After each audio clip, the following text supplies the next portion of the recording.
भारत के मध्य हिमालयी राज्य उत्तराखंड की ग्रीष्मकालीन राजधानी गैरसैंण भराड़ीसैंण में आपका हार्दिक अभिनंदन है।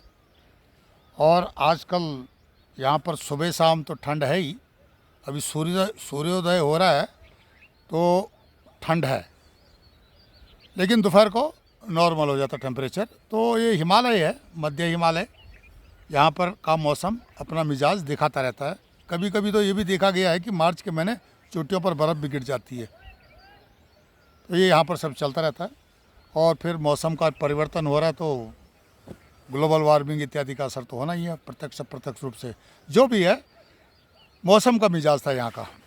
अब इस वीडियो के माध्यम से मैं आपको बताने का प्रयास करूँगा कि किस प्रकार से उत्तराखंड को जो इंटरनेशनल षड्यंत्र के तहत भारत विरोधी तत्व निशाने पर बना करके पूरे देश में अराजकता फैलाने का प्रयास कर रहे हैं, और क्यों यह दो अंतर्राष्ट्रीय सीमाओं से जुड़ा हुआ घिरा हुआ हिमालयी राज्य इतना सामरिक दृष्टि से इम्पोर्टेंट है। अब आप यहाँ पर बहुत सारी चीज़ें हैं जिनका कि विश्लेषण मैं पहले आपको अलग अलग तरीके से कर चुका हूँ, लेकिन इस जो वीडियो के माध्यम से मैं आपको बताऊंगा कि किस प्रकार यहाँ पर राजनीतिक जो इंक्रोचमेंट बोलते हैं, जिसको राजनीतिक घुसपैठ और जो प्रशासनिक घुसपैठ तो हुई है, राजनीतिक घुसपैठ भी हुई, तो उसके माध्यम से यहाँ पर भारत विरोधी तत्वों के पैर मजबूत किए जाते हैं। इस पर मैं इस वीडियो के माध्यम से विस्तार से आपके साथ चर्चा करने जा रहा हूँ।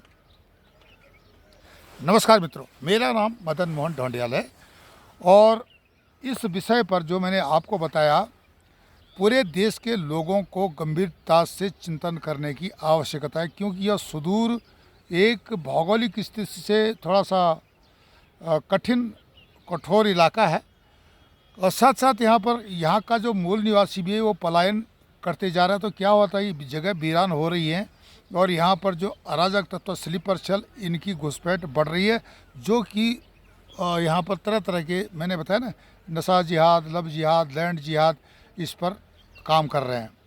अब इनका जो शिफ्टिंग हो गया कश्मीर से, क्योंकि कश्मीर से सेना घट गई है, लगा लो हट जाएगी, केंद्र सरकार ने घोषणा कर दी है।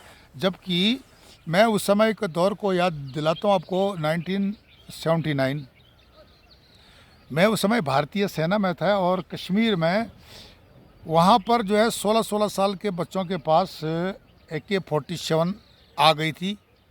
साथ साथ जो पुराने लोग हो रहे हैं वो सुन रहे होंगे इस चीज़ को और उनको पता है, और किस प्रकार से सुरक्षा एजेंसियां वहाँ से भाग गई थी। भारतीय सेना के कुछ छांट करके लोगों को वहाँ पर डाला गया था, जिसमें मैं भी रहा। अब क्या है कि उस समय जो बहुत एक छद्म युद्ध था और बहुत ISI का जो उसमें बहुत बड़ा हाथ रहा है। तो घटनाक्रम 1989 ये लगा लो 90 के बाद, 1990 के बाद कंटिन्यू यहाँ पर जो है कश्मीर में जो है ना, बहुत बुरा हाल था, बहुत बुरा हाल था। विशेषकर सैनिकों को, जो सैनिक थे उनको बहुत कंट्रोल में रहना पड़ता था। एक तो आतंकवाद से भी लड़ना है और साथ साथ नियमों का भी पालन करना, ये कोई आसान काम नहीं था। चाहे जो वहाँ पर नेतृत्व दे रहा हो टुकड़ियों को, या जो सैनिक भी हो, तो सोच समझ करके होती थी और बहुत कैजुअल्टी होती थी। तो वो स्थिति, वो दिन हमें याद है, और बहुत सारे जो पुराने लोग हैं उन्होंने यह, अगर वही वीडियो सुन रहे तो उनको भी इस चीज़ का अच्छी तरह से ज्ञान है, और वो बड़ी बड़ी कहानियाँ आपको बताते होंगे, उनसे आप पूछ सकते हो कि क्या वास्तविकता थी। क्या होता है कि कश्मीर से आप 90 से लगा लो तो 30 साल बाद, आफ्टर 33 इयर्स, सेना हटी रही है। पुलिस के हवाले वहाँ पर पूरा जो सुरक्षा व्यवस्था पुलिस संभालेगी, सेना पैरा मिलिट्री फोर्स का कोई रोल नहीं रहेगा। यह भी एक बहुत बड़ी घटना है भारत के इतिहास में। कश्मीर में शांति आना, धारा 370 का हटना और सेना को हटाने के बाद पाकिस्तान में हड़कंप या चीन में हड़कंप होना तो लाजमी है। ये चीज़ वहाँ की मैं बता रहा हूँ, एक अंतर्राष्ट्रीय साजिश के तहत किस प्रकार से कश्मीर को बर्बाद करने का प्रयास किया गया, अभी भी किया जाएगा, अभी भी कोशिश होगी। अगर सेना हट गई तो इसका मतलब ये नहीं है कि ये अपना कुत्सित प्रयास नहीं करेंगे, करेंगे, चीन और पाकिस्तान करेंगे, ये हम बता रहे हैं। बात वो तो संभाल लेंगे कश्मीर के लोग, क्योंकि उनको पता चल गया क्या सही है क्या गलत है। अब आगे बढ़ते हैं उत्तराखंड जो कि मध्य हिमालय राज्य है और हिमाचल भी, जहाँ जहाँ जो कि वामपंथी सोच या टुकड़े टुकड़े गैंग की सोच की राजनीतिक पार्टियां रही हैं, उनको फंडिंग विदेश से होता रहा है, कोई बात छुपी नहीं है। पाकिस्तान स्थित आईएसआई का एक सेल है जहां पर कि इन लोगों के कॉल मॉनिटरिंग होते हैं, जो इनके टुकड़े टुकड़े गैंग हो या जो भी राजनीतिक दल हो। और साथ साथ क्या होता है कि इन्हों को क्या करना क्या नहीं करना मैनेजमेंट वहाँ से होता है। उसके बाद ये अपना चेहरा लेके आ जाते हैं, छोटे छोटे मुद्दों को लेकर के, जो कि छोटे आपराधिक मुद्दे भी हों, वे भी इनके बहुत बड़े एजेंडे में शामिल हो जाते हैं। वो एजेंडा बनाने के लिए गाड़ियों को, रैलियों को करने के लिए सब फंडिंग होता है। कहाँ से पैसा आता है, ये सारी चीज़ें देखने लायक है। अब ये तो यहाँ शुरू हो गया, पर लेकिन इसको बोलते हैं इस प्रक्रिया को बोलते हैं राजनीति में घुसने की प्रक्रिया। ये जो पाकिस्तान स्थित आईएसआई हो या आईएसआईएस के हों या पीएफआई के हों, जो एलिमेंट्स वे राजनीति में घुसते हैं, या उनके जो कठपुतली होते हैं, जो वो राजनीति में रोबोट्स की तरह वो काम करते हैं। उनको जैसे वो डायरेक्शन में लगा वैसे करेंगे, वैसे बोलेंगे। ये तो रही राजनीतिक घुसपैठ में, और ये उत्तराखंड में शुरू हो चुकी है। यहाँ सबको पता है कि जो जो सीटें हैं लोकसभा चुनाव में सारी की सारी बीजेपी ले जा रही है। बशर्ते बातें बड़ी बड़ी यहाँ पर उठाई जा रही हैं, बड़े बड़े विषयों पर चर्चा हो रही है, लेकिन सच्चाई यही है। आप देख लेना, रिजल्ट आ रहा है तो ये सारे ले पर, लेकिन फोकस यहाँ नहीं है इन टुकड़े टुकड़े गैंग, वामपंथी सोच या चीन समर्थित, पाकिस्तान समर्थित लोगों का। इनका ध्यान है स्थानीय चुनाव पर। उत्तराखंड में जो स्थानीय चुनाव होंगे, जो नगर पंचायत के या नगर वार्ड के, जो नगर निगम के वार्ड मेंबरों के चुनाव होंगे, लोकल चुनाव बोलते जिनको, उस पर इनका ध्यान फोकस है। क्यों? उससे क्या पैदा होने वाला है, वो बहुत अहम भूमिका रखता है। उसमें क्या होता है कि जो ये आईएसआई के जो टूल्स है ना, इनका सेटलमेंट किया जा सकता है। मतलब जिहादी सोच को यहाँ पर बसाया जा सकता है, और इनको बसाने में मदद करते हैं यहाँ के जो छोटे नेता। वो इनको छोटी छोटी सुविधाएं जो ज़रूरत होती हैं वो मुहैया कराते हैं, और ये मिले होते हैं उन जिहादियों से जो कि पहले से यहाँ पर उत्तराखंड में अपने पैर पसार चुके हैं। तो यहाँ पर अभी फंडिंग शुरू हो गई है। फंडिंग इसलिए शुरू हो गई है, जॉर्ज सोरस भी या जो आईएसआई की मदद से या दूसरे टूल्स के। आप ये नहीं सोच रहे हैं कि अमेरिका में बहुत इंडियन है तो अमेरिका भारत का है। अमेरिका आपको नहीं चाहता है, बशर्ते वो कुछ भी कर ले, उसकी आपके साथ स्टैंड होने की मजबूरी है, क्योंकि चीन की जो हरकतें हैं उसके कारण वो आपके साथ स्टैंड करता है। अदरवाइज़ अगर चीन अमेरिका के अगेंस्ट में नहीं होता तो अमेरिका कभी भारत के पक्ष लेता ही नहीं। उसको पता है कि पाकिस्तान जो है गद्दार है, लेकिन गद्दार को भी मदद करना, पालना पोसना। उसके घर पर पाकिस्तान में जो ट्रेनिंग दी थी जिन्होंने, जिहादियों ने, वर्ल्ड ट्रेड सेंटर पर भड़ाका बजा के गए, हज़ारों लोगों को मार के गए। अमेरिका ये चीज़ सब देख रहा है, इतना पागल नहीं है अमेरिका। ये सब रूस के खिलाफ हो, चीन के खिलाफ हो, इसकी अपनी प्रक्रिया चलती रहती है, ये आप जानते हैं। अब आप लगा लो कि अमेरिका का इतिहास रहा है कि वो मौका देके मंत्र पढ़ता, जहाँ फ़ायदा होगा वहीं काम करेगा वो। तो अगर इंडियन सोचे कि यार ये तो बहुत अच्छा कंट्री है और इंडिया अमेरिका से हमारे बड़े अच्छे दोस्त हो गए, बहुत इंडियन वहाँ पर हैं, तो ये थोड़ा आपकी थोड़ा सा सोच बदली करनी पड़ेगी।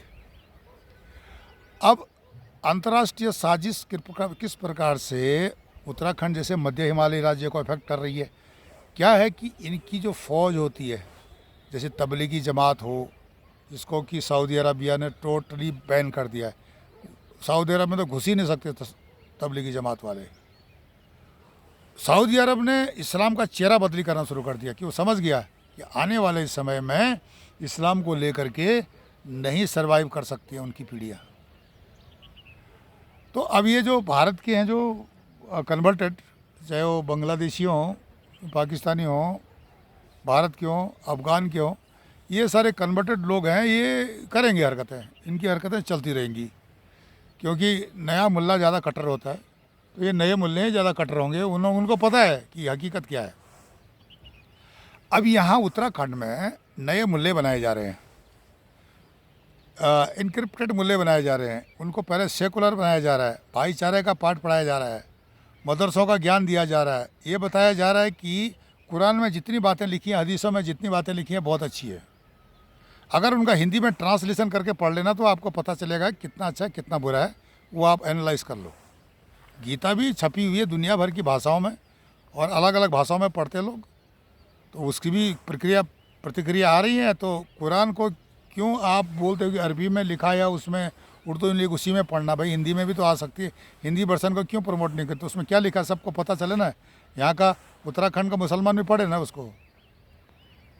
तो सिर्फ बोलने से नहीं होता है। मौलवी ने तकरीर दे दी, और भी रोहिंग्या मौलवी है जो धर्म प्रचारक आया हुआ है, उसने तकरीरें दी जो कि अंतर्राष्ट्रीय साजिश के तहत काम कर रहा है उत्तराखंड में।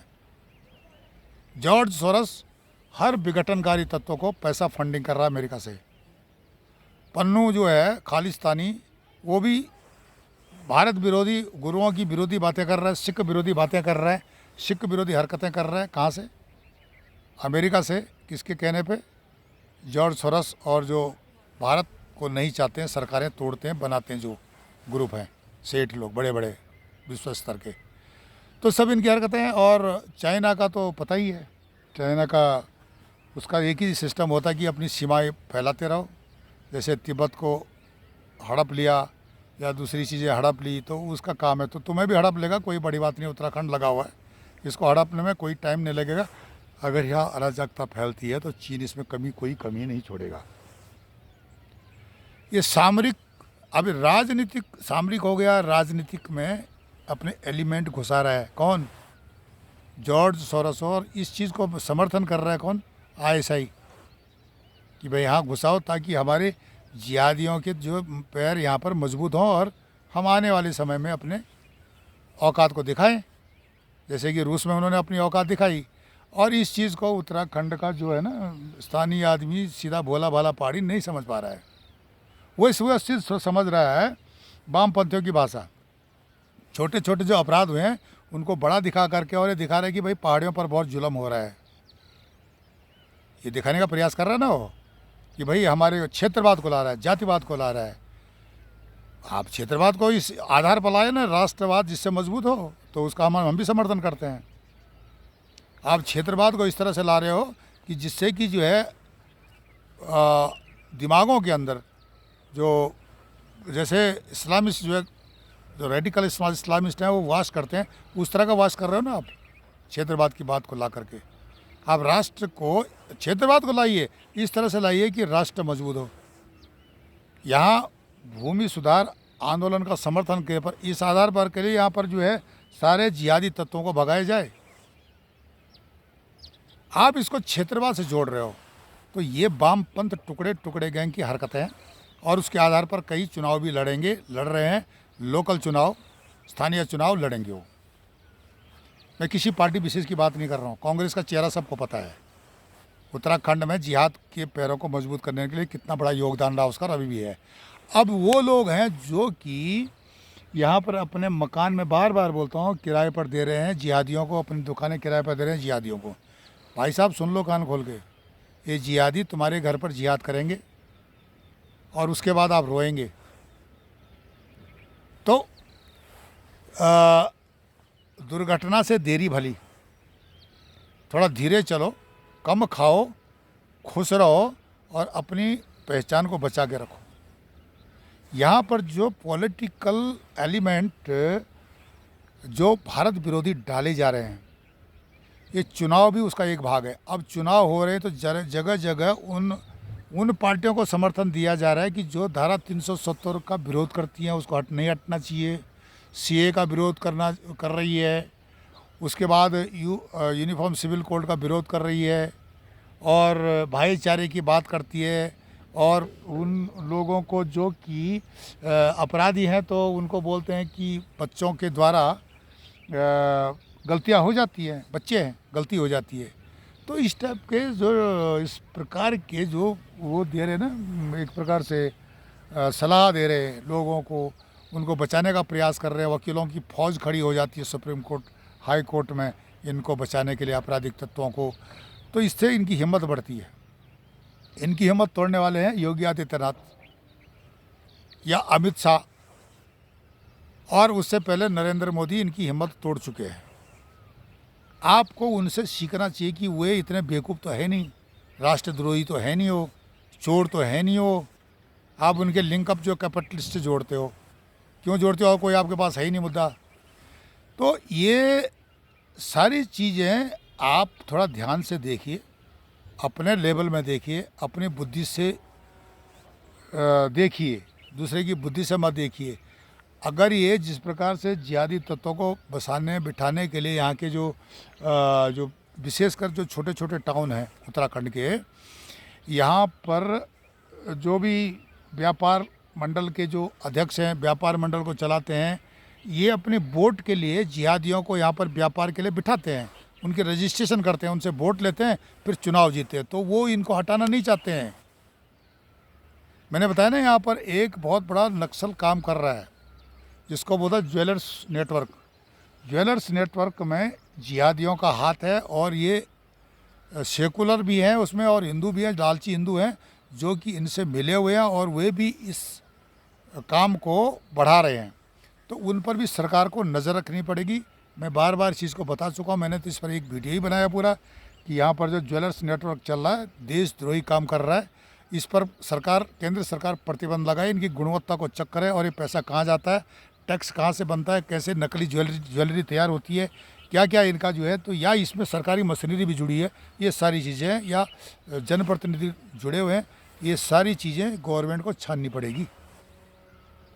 अब दूसरा पहलू आता है कि यहाँ की जो यूपीएससी में घुसपैठ जिहादी सोच की, अब पता नहीं केंद्र सरकार इस पर संज्ञान कब लेगी, चुनाव के बाद लेगी।